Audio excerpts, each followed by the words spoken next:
She just wants to be beautiful. She goes unnoticed. She knows no limits.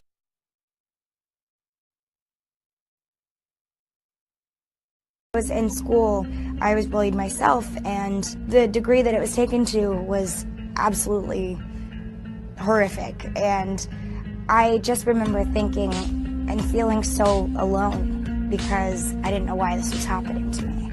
And from then on, I got very, very depressed, and shortly after I developed anorexia, and which turned into bulimia and a kind of combination of both. But shortly after I lost a significant amount of weight and I began to self-harm. She craves attention, she praises an image she prays to be sculpted by the sculptor.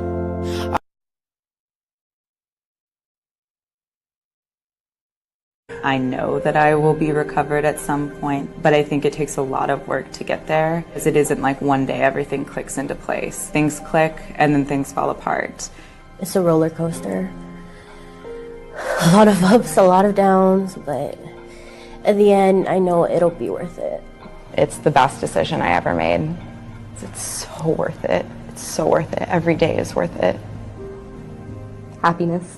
Eating the food you want, not losing your hair, being able to do physical activity without fainting. Do we ever fully recover? I don't know that. Fake? I honestly don't think that you can ever fully recover.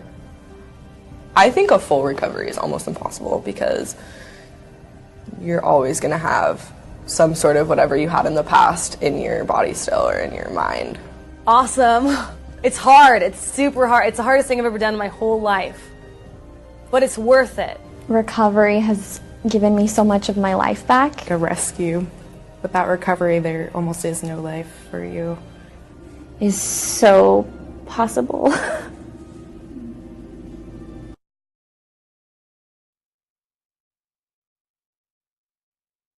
Giving us advice or trying to joke about things doesn't always work because it's such a sensitive issue. It may have started out as a choice, but at that point it was something that I wanted to stop and couldn't stop. Eating disorders are also a lot more mental than you think they are. It's less about discipline than it is kind of a compulsion. People with eating disorders look very different. What I would want people to know is that you don't have to put yourself in my shoes. It's really not about vanity or rational decisions. It's just something you know is destructive, but you can't really stop. I wish I could say that there was this clear thing where, like, I did this and then I got better.